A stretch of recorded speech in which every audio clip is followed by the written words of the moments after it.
Volodymyr Zelensky ne veut pas de trêve avec la Russie, alors que les Occidentaux le poussent à débuter un processus de négociation. Le président ukrainien estime qu'une pause dans les hostilités ne pourrait que permettre à Moscou de reprendre des forces au moment même où Kiev regagne du terrain. Regardez ce qu'il dit. On pourrait y voir la fin de la guerre, mais un tel répit ne ferait qu'empirer la situation. Une paix vraiment réelle, durable et honnête ne peut venir que de la destruction complète de l'agression russe. C'est dit. A-t-il raison? Pour en parler avec nous en plateau, le général François Chauvency, bonjour, consultant en géopolitique. Christian Maigrelis, bonjour, ancien conseiller de Mikhail Gorbatchev et auteur de ce livre, Le naufrage de l'Union soviétique, les choses vues, aux éditions transcontinentales d'édition. Accueillons également Morgane Ferrari. Bonjour, vous êtes juriste en droit international, auteur de cette thèse, Le crime organisé russe, origine et perspective. Et Jacques Duplessis, bonjour, vous êtes journaliste et bénévole de l'association SAFE. A-t-il raison, Zelensky, d'être aussi inflexible dans sa volonté de ne pas négocier avec la Russie, mais de ne même pas faire de trêve? On ne fait jamais de trêve, d'abord, quand on gagne sur le terrain, parce qu'on est là pour mettre l'ennemi à genoux. Donc, tant que l'ennemi n'est pas à genoux et qu'on a les moyens de continuer, il faut continuer. Maintenant, qui dit trêve, dit obligatoirement pause, et la fameuse pause opérationnelle. Ce qui veut dire que non seulement les Ukrainiens, mais aussi les Russes vont reconstituer leurs forces, se réorganiser, faire venir des renforts, mettre des munitions en place, mettre du carburant, et 15 jours, 3 semaines, un mois, on reprend les combats. Donc toute trêve n'est qu'une pause dans les combats avant qu'ils ne reprennent. Donc on peut comprendre tout à fait que le président Zelensky s'y refuse. Il a tout intérêt à ne pas négocier parce qu'il aurait tout à perdre.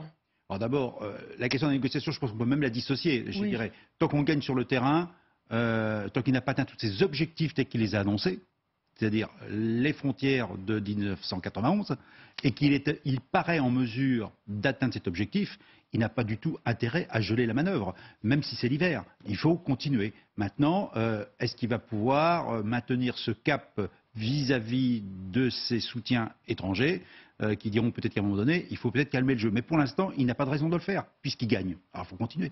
Christian Maigrelis. Écoutez, une trêve n'a pas beaucoup de sens. Une négociation a un sens. Mais la trêve, comme vous le disiez, général, les choses reviendront de la même manière après la trêve. Simplement, on sera réorganisé, on sera un peu musclé, on se battra avec un peu plus d'énergie. Je ne vois pas ce que ça peut apporter à la solution du problème. Vraiment pas. Morgane Ferrari. Oui, je suis un peu du même avis, surtout que quand on entend les Russes qui disent que Kherson continue à être à eux, je peux comprendre qu'ils veulent profiter de l'effet d'aubaine pour justement prolonger encore les frontières vers le sud.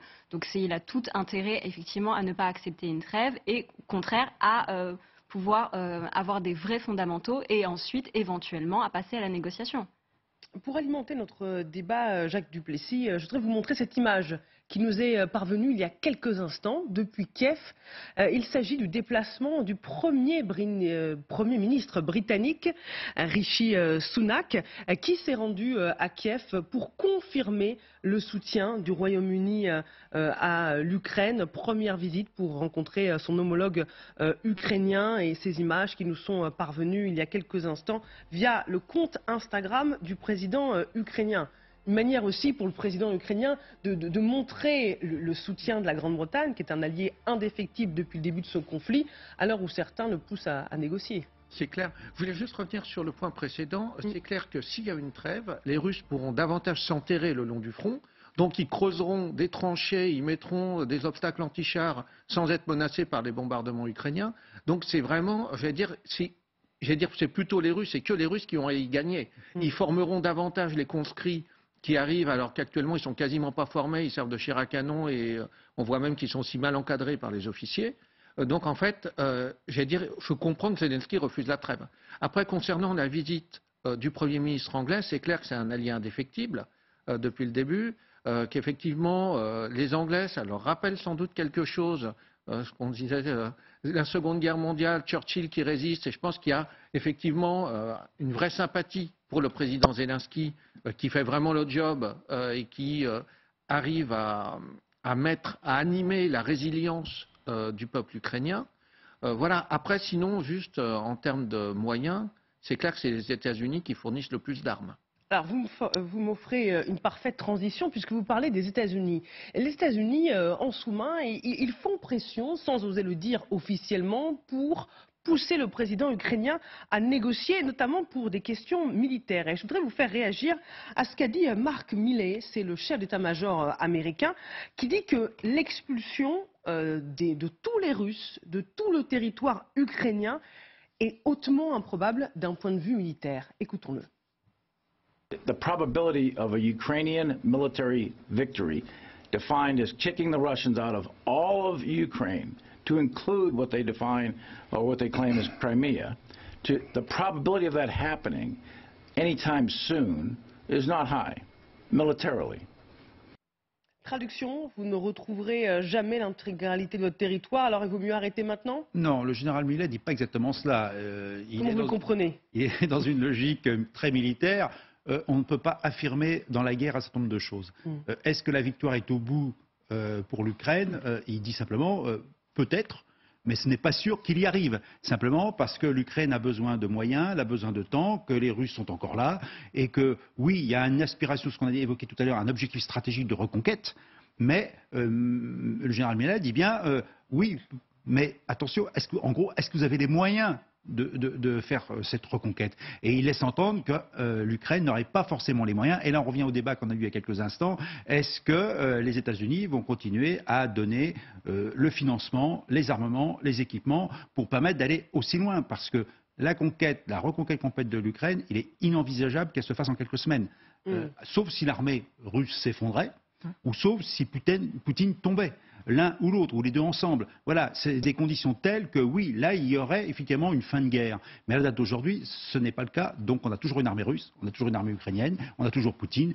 Donc dans la durée, on est parti pour une guerre au moins jusqu'à l'été prochain. Comment vous le comprenez, Christian Maigrelis, les propos du chef d'état-major des États-Unis?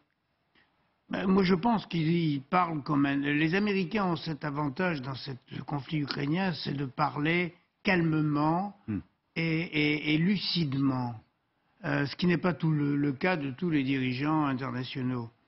Et ce que dit ce général doit être entendu comme la vérité vraie, c'est-à-dire qu'on ne sait pas qui va gagner, on ne sait pas combien de temps ça va durer. En fait, il est probable que les Russes resteront quelque part en Ukraine et que l'Ukraine ne retrouvera pas son intégrité territoriale. Ah, donc il prépare mentalement les esprits au fait qu'il faudra renoncer à la Crimée, par exemple. Absolument. Ben, évidemment. Il n'écarte pas l'éventualité. Oui, voilà. On est dans les hypothèses. Il ne faut pas s'emballer en quelque sorte. Voilà, c'est ça qu'il dit. Il n'affirme rien. Il dit simplement je doute, je ne sais pas. Quand un type à ce niveau-là, à ce grade-là et à ce poste-là dit je doute, il dit que c'est pas très élevé, mais il n'exclut pas complètement. Et en plus, c'est très pragmatique, comme vous le disiez, c'est très anglo-saxon, c'est très pragmatique. C'est une étape après l'autre, éventuellement la Crimée dans un deuxième temps. Mais il faut savoir que la Crimée, vous avez une présence russe qui est un peu plus ancienne. Depuis 1997, il y a des militaires en Crimée. C'est de toute façon un combat plus difficile. Mais moi, je ne le vois pas comme quelque chose de négatif en soi, ce message. Je vois plutôt que c'est plutôt pour dire que l'Ukraine est sur la bonne voie de la reconquête. Maintenant, la Crimée reste effectivement soit le combat final, soit quelque chose qu'il faudra négocier d'une façon un petit peu différente, avec un statut un peu différent. Ces déclarations, elles sont un petit peu étonnantes parce qu'elles sont aussi à mettre en perspective avec ce que dit le porte-parole du Conseil américain de la sécurité nationale, John Kirby, qui dit « Nous sommes tous d'accord qu'une solution diplomatique négociée est la meilleure des issues possibles, excepté une décision par le président russe de retirer ses troupes. » Donc on a d'un côté le côté militaire qui dit « Attention, c'est quand même hautement improbable que l'Ukraine retrouve toutes ses frontières. » De l'autre côté, John Kirby dit « Ça serait bien de négocier. » Donc qu'est-ce que les États-Unis sont en train de faire? Ils sont en train de lâcher Zelensky? Pas du tout. Clairement, pas du tout. Vous voyez le dernier package d'argent, ils veulent voter encore ces 30 milliards de dollars. Ils lâchent pas Zelensky, mais ils disent qu'il faut qu'il y ait une fin à tout ça. Ça peut pas durer des années et des années. Ils se sont trop investis pour lâcher. D'ailleurs, même pour les Ukrainiens, enfin, ils vont passer l'hiver à se geler. S'ils y arrivent, bravo. mais ils vont pas en passer 2 ou 3 ou 4. Enfin, je crois qu'il ne faut pas non plus dissocier le discours militaire d'un côté et le discours diplomatique de l'autre. Les deux sont corrélés. Voilà. D'un côté, on dit, nous les diplomates, bon, il faudra une négociation. De côté, le militaire dit, il n'y a pas que les anglo-saxons sont pragmatiques, les militaires aussi. Donc les militaires sont pragmatiques. On voit la réalité du terrain, mais les deux travaillent de concert. Un général ne s'exprime pas sans avoir discuté au niveau politique de ce qu'il fallait dire. Donc il y a une complémentarité. En fait, on a deux options qui sont très claires. Bon, à la limite, si les Ukrainiens gagnent sur le terrain, pourquoi pas, mais on n'y croit pas. Et de l'autre côté, les diplomates disent, maintenant, ce serait peut-être bien qu'on voit une sortie à la guerre d'une certaine manière. Bon, voilà. Il faut commencer à y réfléchir. Voilà, tout à fait, il faut commencer à y réfléchir. Mais ça va être très difficile, puisqu'on revient au troisième acteur, et le principal, finalement, de cette affaire-là, c'est quand même les Ukrainiens et le président Zelensky qui sont là, c'est eux qui doivent négocier. C'est ni les Américains, ni les Européens, c'est Zelensky et Poutine. Et encore, il ne veut pas Poutine, donc c'est la Russie. Et les Russes, parce qu'il faut voir quand même que le référendum d'annexion des territoires en les rattachant à la Russie, en disant désormais ces territoires occupés, y compris Kherson qui viennent de perdre, enfin, ou que plutôt les Ukrainiens viennent de libérer, eh bien, ils les rattachent à la Russie. Donc, qu'est-ce qu'on va négocier? Et ça veut dire que Poutine devrait négocier qu'il rétrocède une partie des territoires qu'il a annexés. Politiquement, ça me paraît très difficile. Le problème, c'est qu'avec ce référendum d'annexion, j'ai l'impression qu'il a un peu brûlé ses vaisseaux, en disant désormais c'est la Russie. Alors maintenant, il faudrait négocier que la Russie accepte de perdre une partie de son territoire qu'elle vient d'annexer, ou qu'on fasse un nouveau référendum, où ce coup-là, il y aurait... parce que tous ces référendums-là, ils étaient truqués de A à Z. Hein. Personne n'a voté et les résultats, ils sont délirants. Mais ça veut dire qu'il faudrait faire un nouveau référendum pour dire, ah ben non, finalement, on vous redonne votre indépendance. En fait, il y a une chose qu'on a peut-être un peu oubliée à notre époque, c'est qu'on peut subir une défaite. Une défaite, elle n'est pas militaire, elle est totale. C'est une défaite diplomatique, politique, militaire, tout ensemble. Et c'est la notion de défaite qui est en crise, qui est en situation là. S'il y a une défaite de la Russie sous différentes formes, là, obligatoirement, les territoires sont rendus, puisqu'il y a la défaite. On retrouve des schémas anciens. Quand on a perdu une guerre, on est obligé de se plier aux conditions du vainqueur. Et les conditions du vainqueur seront, vous rendez toute l'Ukraine. Et il n'y a pas que ça, il y aura de la réparation aussi. Alors, ce qui est sûr, c'est que Zelensky se montre inflexible sur la question de la trêve, sans même parler de négociations, sur un fond de tension cette semaine avec les Occidentaux à travers l'affaire du missile qui a touché la Pologne et a tué 2 personnes. Le président ukrainien s'était précipité à accuser la Russie, mais l'OTAN et le président polonais lui-même ont indiqué que l'enquête, qui n'est pas encore terminée, se diriger vers l'hypothèse d'un tir de missile de la défense anti-aérienne ukrainienne et d'un malheureux accident obligeant Zelensky à faire volte-face.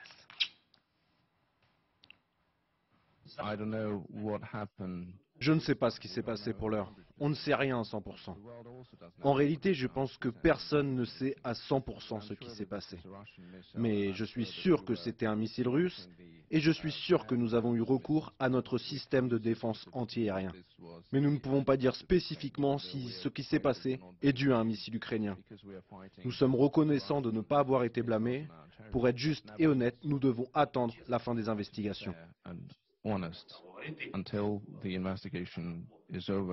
Vous avez raison, Christian Maigret, c'est un demi-aveu, mais il commence à dire je ne sais pas ce qui s'est passé, alors que dans les sonores précédents, il disait c'est sûr que c'est un missile russe. Alors, il y a un consensus avec les Occidentaux, c'est que si la Russie ne menait pas la guerre en Ukraine, cet accident ne serait jamais arrivé. Ça, on est d'accord là-dessus. Mais il est probable, à ce stade de l'enquête, que ce soit un éclat d'obus dû à la défense anti-aérienne ukrainienne. Est-ce que, en s'obstinant pendant plusieurs heures, plusieurs jours à défendre cette version, Volodymyr Zelensky n'est pas un peu abîmé le lien de confiance qui semblait inébranlable avec les Occidentaux? Moi, je pense que oui. Il y a un moment, quand même, la communication dite stratégique de Zelensky faisait un peu propagande de guerre, il faut quand même le dire. Et que quand on est dans son sujet au jour le jour, c'est-à-dire pas prendre de recul sur les événements, parce qu'il est tous les jours en train de parler, à juste titre d'ailleurs, parce qu'il dit des choses intéressantes, mais bon, il y a un moment, dès lors on finit par le croire complètement. La guerre n'est jamais aussi simple. Donc, on s'est retrouvé devant un cas concret, mais ça me rappelle, moi, Colin Powell, aux Nations Unies, quand il a présenté sa petite bouteille d'anthrax pour justifier l'agression de l'Irak par les États-Unis.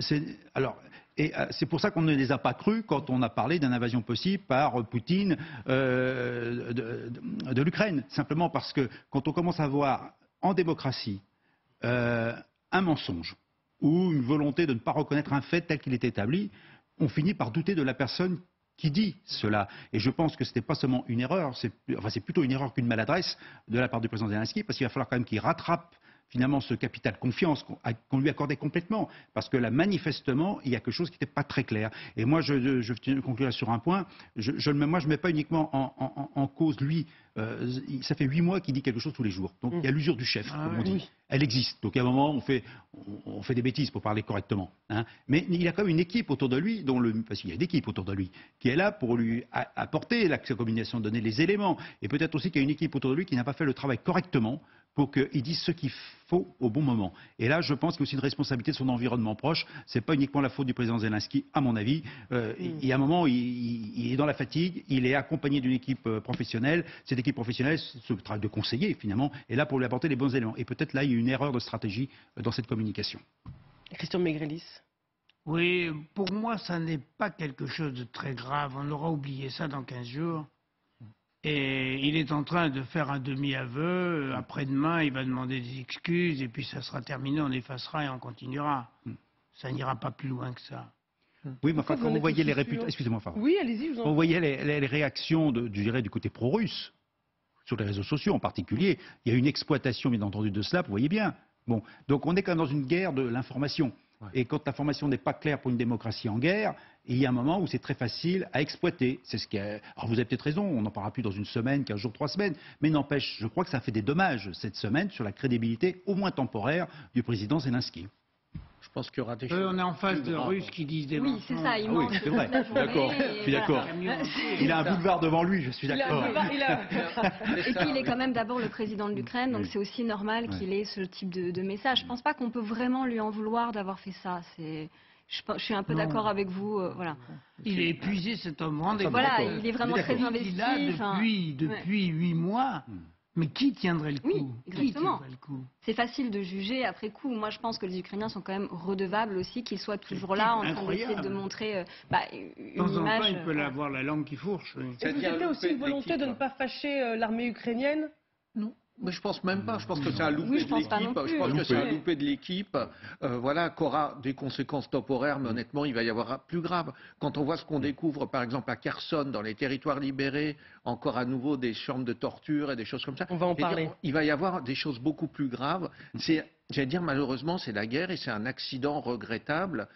Mais on avait eu, avec les mêmes missiles, le même problème. Un missile syrien avait atterri à Chypre. Voilà, de la défense antiaérienne syrienne, parce que des fois il échappe au contrôle, il rate sa cible et ensuite il vole jusqu'à il n'y a plus de carburant. Voilà, et ensuite il s'écrase. Bon, voilà, donc j'allais dire c'est dramatique pour la famille en question, mais j'allais dire c'est un accident. Si vous avez des éclats comme ça à chaque fois qu'ils essayent d'exploser les missiles en vol. Par rapport à l'affaire du Boeing de la Malaysian Airlines. Oui. Du coup c'est effacé d'ailleurs, on n'en parle plus beaucoup.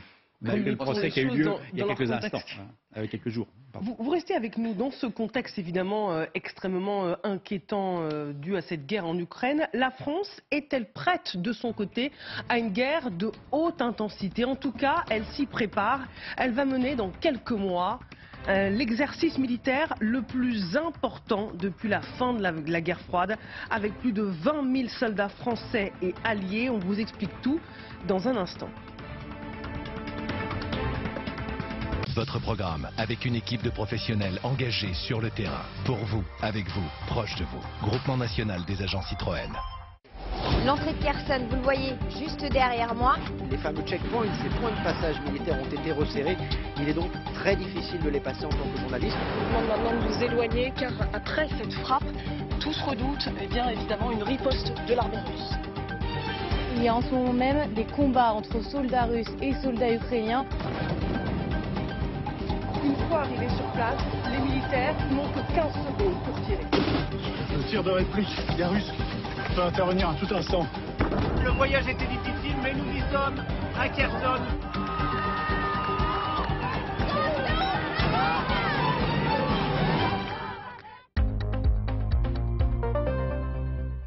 En éteignant vraiment ces appareils en veille, on peut tous réduire sa conso d'énergie.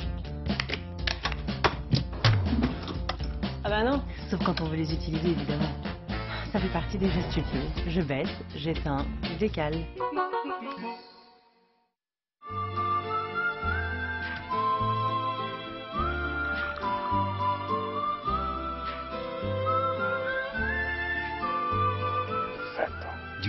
glace. Savourez le meilleur de l'expresso avec De'Longhi. Ce sapin balsamil imprègne votre intérieur de la somptueuse beauté de la nature. Les sapins balsamil sont confectionnés avec un savoir-faire artisanal qui vous enchantera pendant de longues années. Les ampoules accrochées-mains des sapins balsamil font scintiller vos célébrations de fin d'année.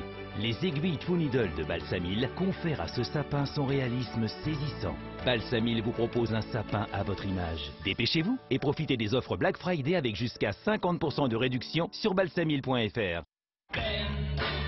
Ça surprend toujours, mais quand Aramis Auto reprend votre voiture au meilleur prix garanti, le paiement se fait en 24 heures. C'est aussi ça, la magie du reconditionnement par Aramis Auto. Estimez votre voiture en 2 minutes sur aramisauto.com. On culpabilise un peu de vous laisser comme ça en plein boulot pendant que nous on se dort la pilule au soleil. Faut pas. On est tellement plus détendu quand on sait qu'on est prévenu en moins de 30 secondes en cas d'alarme avec Omiris. Oh non. Omiris, le bon rapport sécurité-prix, vous êtes entre les meilleures mains. Vous vous êtes déjà demandé à quoi vous ressembleriez avec 10, 15, voire 20 kilos en moins. Comme j'aime, vous offre cette expérience inédite et incroyable. Scannez le QR code juste là et dans moins de 2 minutes, vous allez vous voir avec vos kilos en moins. Je vous montre, c'est ultra simple. Vous rentrez vos informations, vous choisissez le poids que vous voulez perdre et voilà, vous découvrez votre nouvelle silhouette. Allez, scannez vite ce QR code et découvrez votre future silhouette ou rendez-vous sur comegem.fr. Comegem.fr. C'est important.fr. Parier, c'est un rituel. C'est des experts, des débutants. Mais parfois, parier, c'est pas pour tout de suite. Parier, c'est interdit aux mineurs, même dans un tournoi majeur. Parions sport, nous sommes les parieurs. Les temps changent. Les styles changent. Vous changez.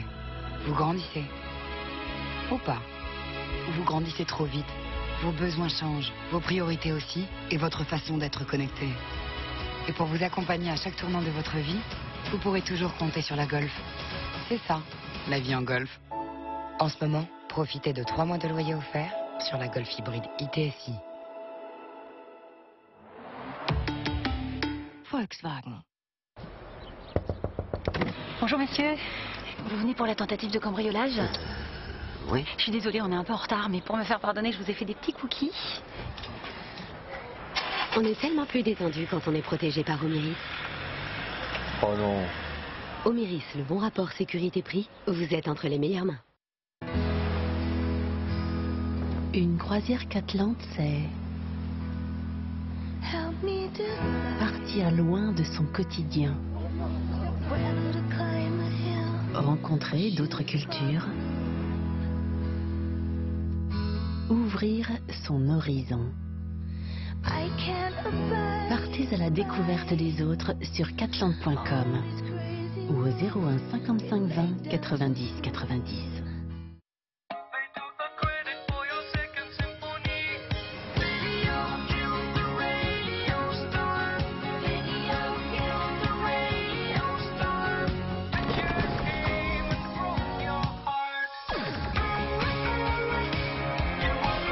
Toujours Clio, maintenant hybride. Renault Clio existe aussi en version essence, à partir de 160 € par mois.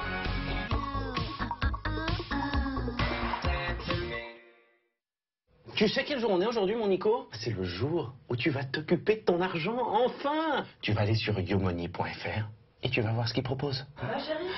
Oui,